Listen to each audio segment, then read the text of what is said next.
awful. That was the hardest bit because it's like I've had an operation already. Then I've had chemo. I'm bald. I've lost my identity of a human being. Like I don't look like Ashton Marshall anymore. That's the only time I thought I was gonna die. I'd sit here today and I was literally. He walked out the room, and I literally said out loud, "I'm gonna die." Yeah, it was mad. For like 24 hours, I thought I was gonna die.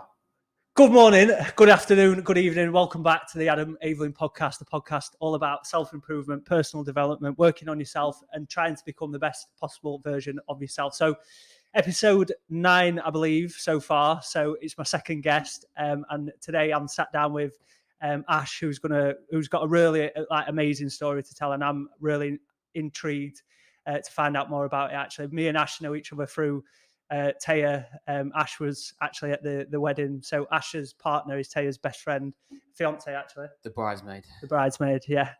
Didn't you actually say when Charlotte was walking up, he best not turn around and think... Yeah, I was like, best not turn around and think that is his new wife. Can you actually remember anything from the wedding? No, I was really drunk. You were steaming, weren't you? Yeah, I do remember that. When the sun went down, I don't really remember much. Yeah. It was a good day. I remember chatting to you, actually, and we've just been talking about this, and this is why I wanted to get Ash on. You came up to me that night, and you actually was telling me about Taya and how sort of supported she'd been to everything that you've been through. And like, obviously, you at the time, you were only, was it about a year? I think I was like, I would have been like, about 14 months clear. Yeah. 14 months of remission, yeah. Yeah.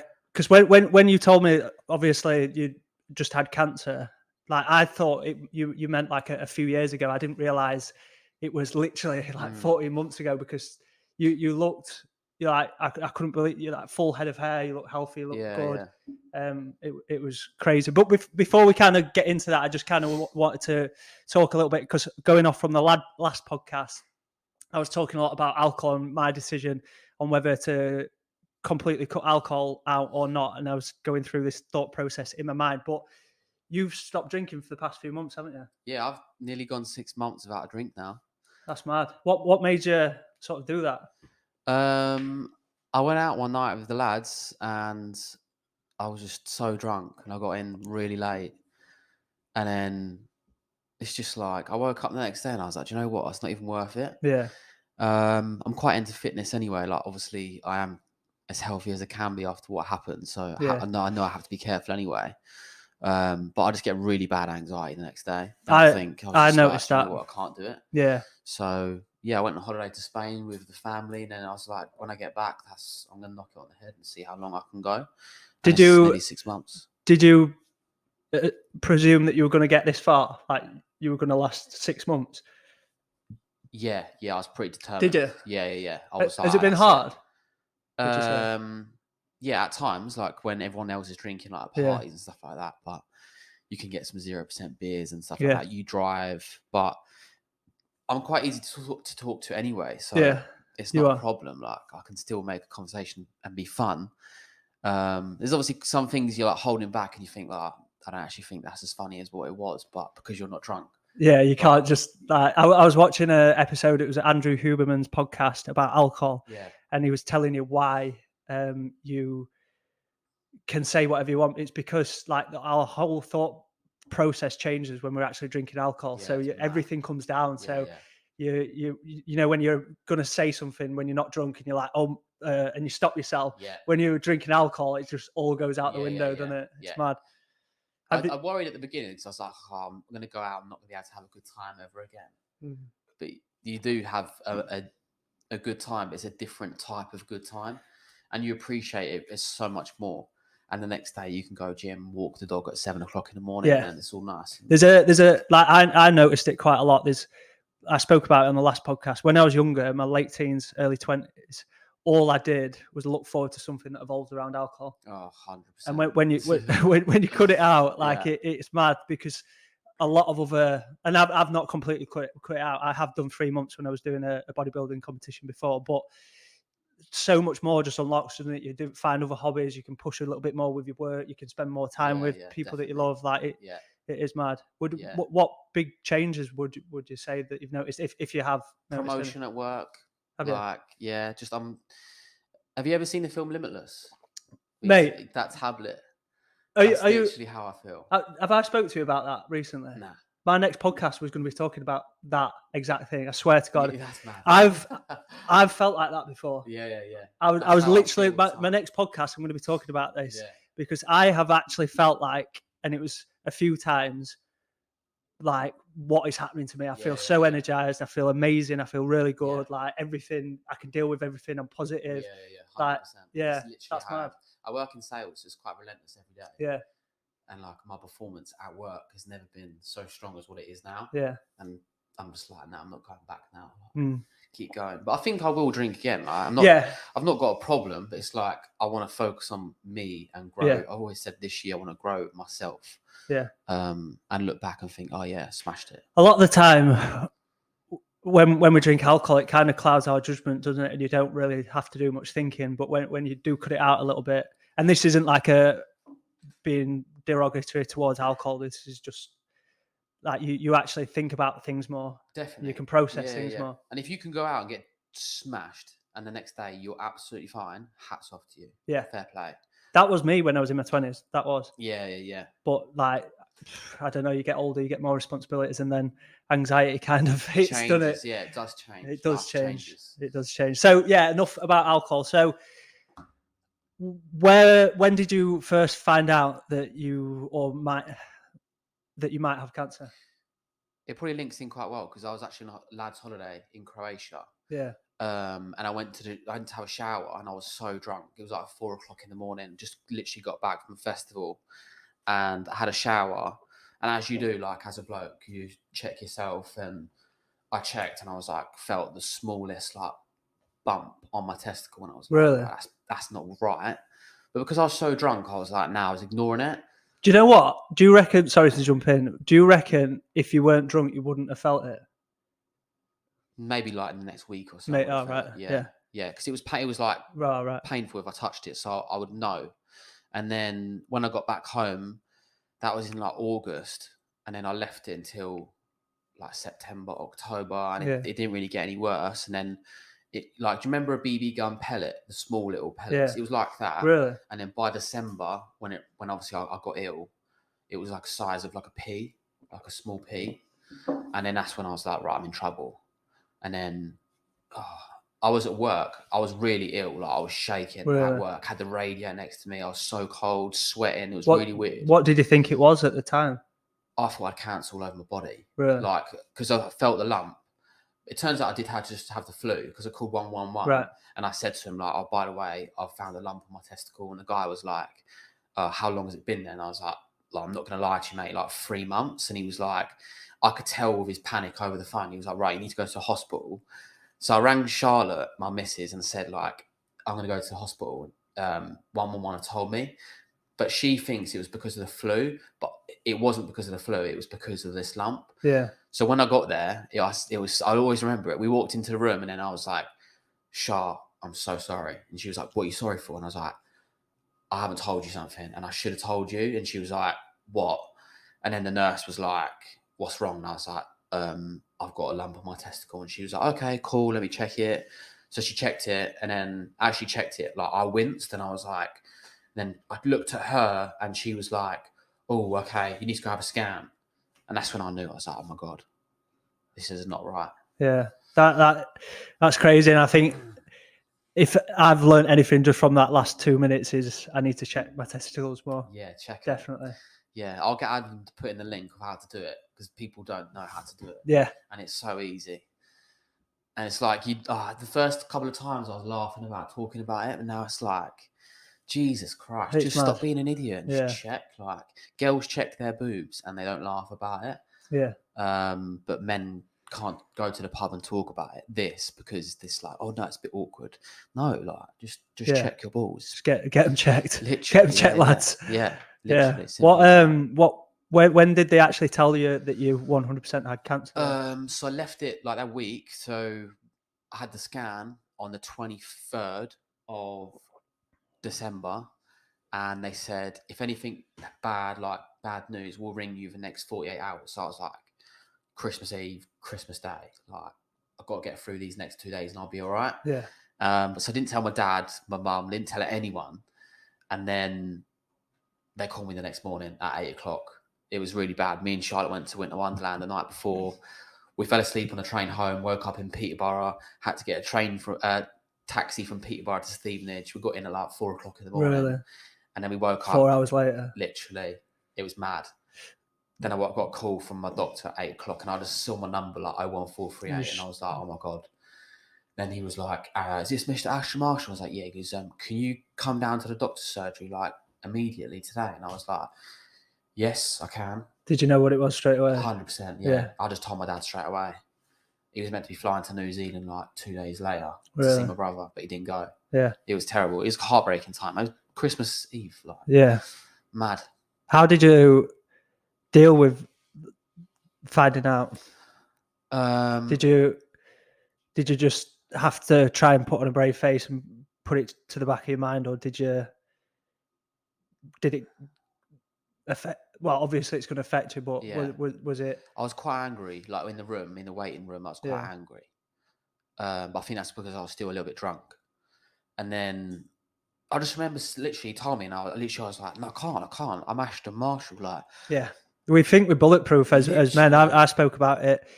I think I've spoke about it a couple of times, but I actually thought going all the way through my life, I was never going to deal with any mental health, anything like that. Anxiety couldn't touch me. And like I say, more for me. And like as men, as lads, we always think we're bulletproof, don't we? Until something happens to us like that. 100%. Proper like alpha male. Yeah. Yeah. I was in denial for about 3-4 days. And then it sunk in. And I was I was upset quite a lot. Really nervous, like as to like what was going to happen with like treatment plan. Obviously, I was going to lose a testicle, but that didn't really bother me. Like I knew people that had that removed anyway, so it wasn't a massive problem.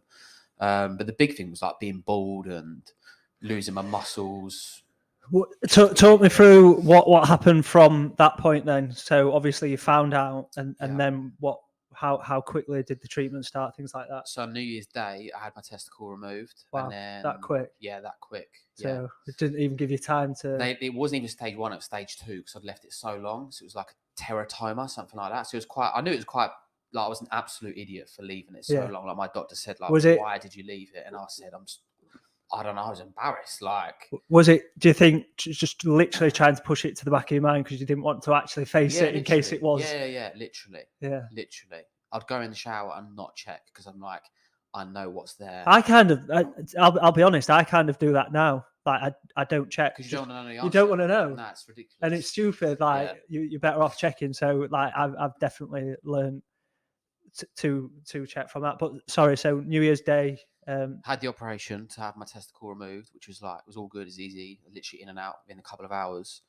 Then I had like a 2-3 week recovery. So I was literally straight out of work, and that was January. So I work in leisure. It's like the most busiest time of the year for us. Yeah. So to not work in that important month was quite hard, but I was like, I was going to ask that. I was going to ask that. How did work pay you to have it off? Yeah. So they paid me full for like 2-3 months. Yeah. And then after that, it was lockdown. So it was an absolute nightmare. So I was on furlough. 2019? Yeah. Was it 2019 going into 2020? Yeah. Yeah, it was an absolute nightmare. So not only was I had like a gap of like from February, recovered from my operation, to about March, I was all good. And then lockdown came in March. And then between then, I was having regular blood tests because they didn't want to give me chemotherapy straight away because they thought they might have just cut the tumor out and it would be all right. But my, I think my HCG levels were like through the roof. Right. They were about 300, which they should be about literally no more than 5. So is that hemoglobin? Something like that, yeah. It's like if I was to wee on a pregnancy stick, it would have come back pregnant. Right. So there was that, and then in April I had a blood test and my HCG levels were like through the roof again. And he said, like, you need to come into Mount Vernon Cancer Hospital this week and we're going to give you a treatment plan. So my whole life for like 4 months was like am I having chemo? Am I not? So it's a bit weird. Like, so me and Charlotte were just like, we went on holiday to Barbados. We just had as much fun as we could. Yeah. And then as we got back, like lockdown hit, and then 2 weeks into lockdown, he said, "Yeah, you need to start chemotherapy now. Like it's actually spreading." Yeah. How was that? Hearing that, was that as scary as that? Was heartbreak. That was harder than Christmas Eve, because it was like, right, now I'm going to be bald. I'm going to be a proper cancer patient. I think a little bit as well on Christmas Eve was probably unknown, wasn't it? So you don't really fear the unknown. Yeah. And then when you're kind of going through it, you learn about everything. You learn what you might have to go through. Yeah. Then it's like, oh shit, it's actually 100%. happening. So I can imagine the second time was of hearing that you're going to have to go through that. How was chemo? Madness. I shaved my hair off like the day before, so I didn't have to have that thing of pulling my hair out. Obviously, you see like movies and stuff like that, and it's like they're pulling out in their showers and stuff like that. So I shaved it off, which was good. I raised like just over $6,000 for Macmillan charity, so I felt like I'm ready to go now. Yeah. But yeah, it was hard. Like, I was in lockdown, so I walked into the ward. I had my own room, like it was like a bedroom. Yeah. I had a PlayStation in there, big TV, and I was like, I literally thought, this is going to be like a bit of a DOS around, like this is going to be just easy. Chill. Yeah. Yeah. And then from like days 1 to 5, I'd FaceTime Charlotte every day, and every day I would notice myself looking more bald. Fatter. We've literally just been chatting about it then, and Charlotte said she had to lie to you about just saying that you hadn't changed. You were asking all the time if do I look any different, and Charlotte's going, no. But I knew I did. Yeah. And I'm thankful now. Like, she didn't say, by the way, you put on weight in the next 24 hours. It literally was chemotherapy. For people who don't know, it's just literally a liquid. I had a PICC line into my bicep, and it would just go through all of my bloodstream. Yeah. And it would literally just suck everything out. It's crazy. Yeah. How was the whole time whilst you were in hospital then? Because it was through lockdown as well, wasn't it? So no one could come in and see you. Was it a lot harder than you expected? Yeah, it was harder anyway. I didn't know any different because I had never done anything like this before. But it wasn't nice. Like, I was in hospital for a week, then I'd go home for 2 weeks, and that's one round, and I'd do that 3 times. So I spent 3 weeks in total in hospital. And it is weird, like, going to hospital, a drip in your arm, a different nurse every night. You're not in your own bedroom.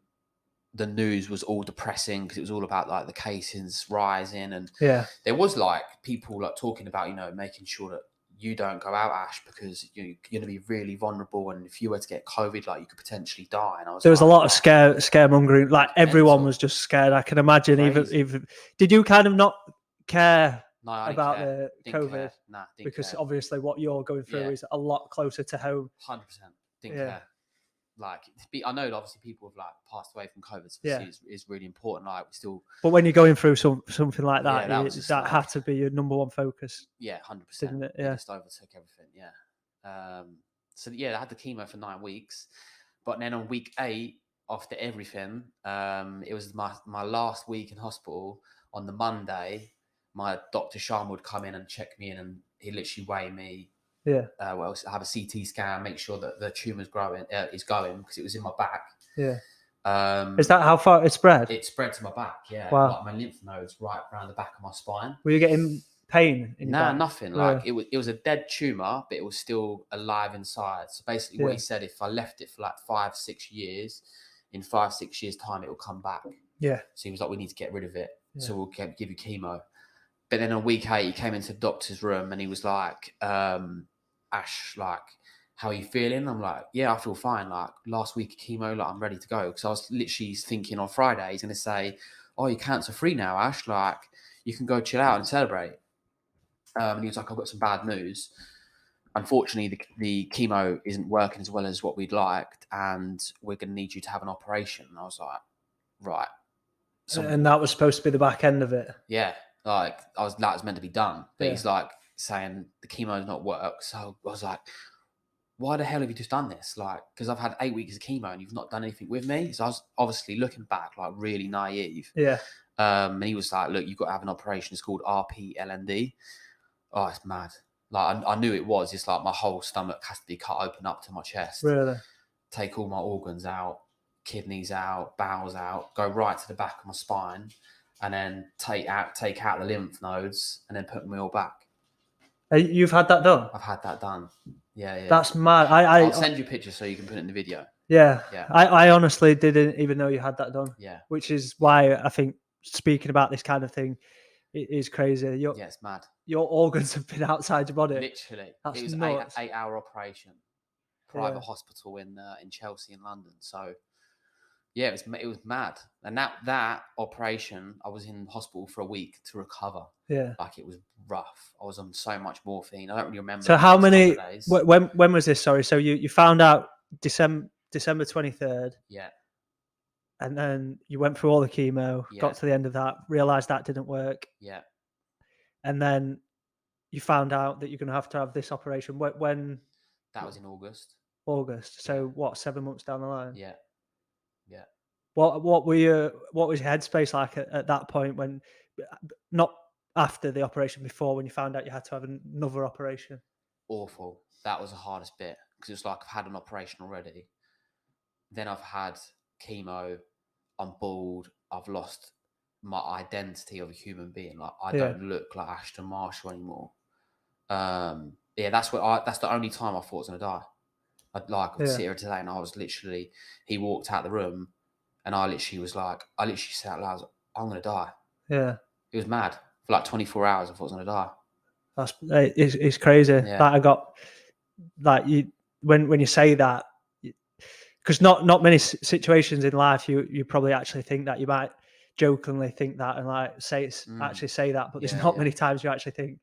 You never preempt your death, really. I know it happens, but that, I can imagine that was scary. I felt so bad, which is weird, because it's like you shouldn't feel sorry for yourself, but I was like, I'm going to leave everyone behind.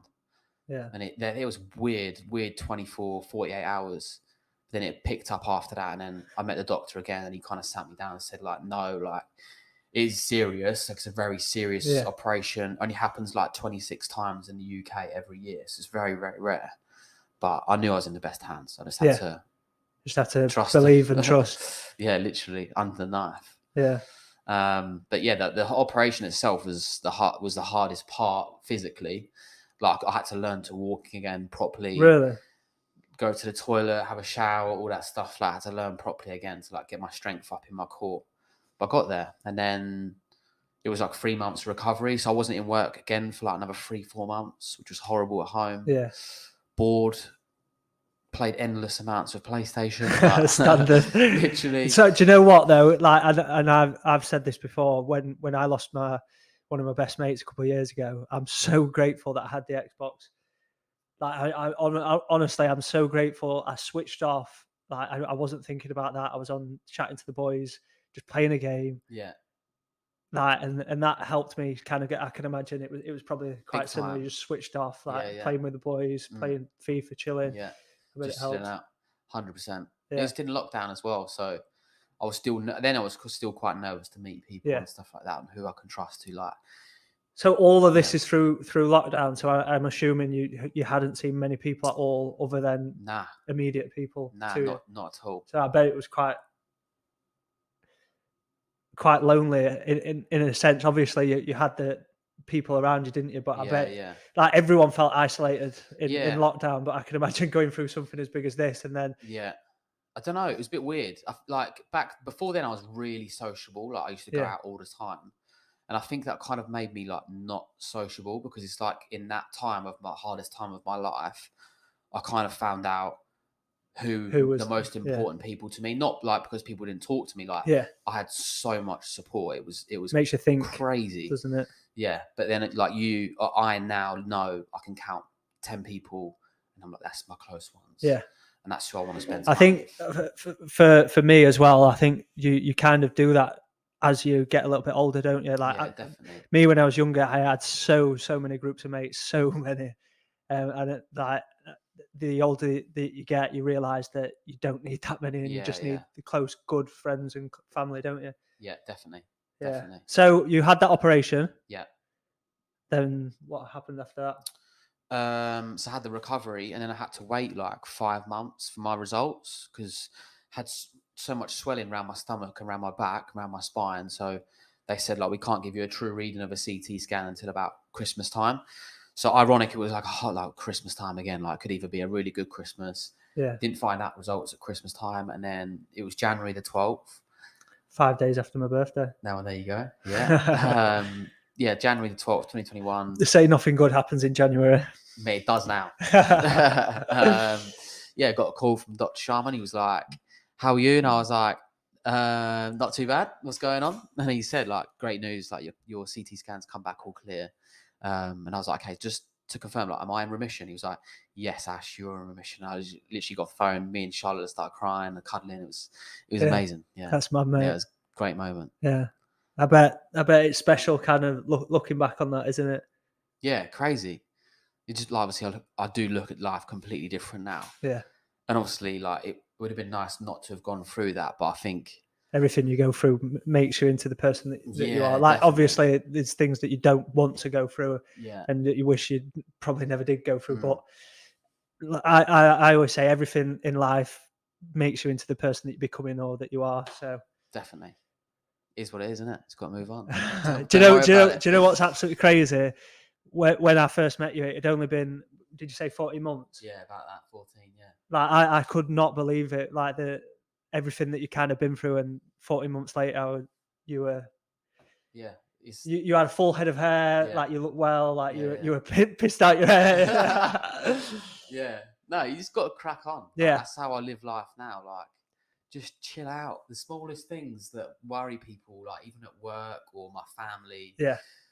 Like stupid things with money. Just chill out. Everything ends up all right in the end. Yeah. Might not be all right there and then, but in time, whether it be tomorrow, in an hour, or next year, it will work out. I think control what you can control. Yeah, 100%. I say that to my clients: control what you can control. But as we always think our problems are 10 times worse than they actually are, when you actually sit and like compartmentalize them, they're nothing. In 10 years' time, you won't look back on sort of the boiler not working properly, or fucking Susan down the road giving you a nasty look, or like it's so the things that we actually stress about are so small. And I think just reminding yourself every single day, like what you're grateful for, and what actually means a lot to you. Like the things that you worry about probably don't mean anything to you. Nah, not at all. It takes something really big to like make me worry and panic now and stress out. Yeah. So when did you propose to Charlotte through that? That was in October. So we've been together that was like our year anniversary. Yeah. So there was obviously loads of good things that came out of it. Like, because a lot. In the proposal video, you actually you were still. Yeah, I was literally, my hair just started coming through. Yeah. But it was like baby hair. Yeah. But yeah, a bit like mine coming through that. There you go, mate. Yeah. My one's real though. This is real. It's just from the back of my head. You didn't go Turkey. Neither did I.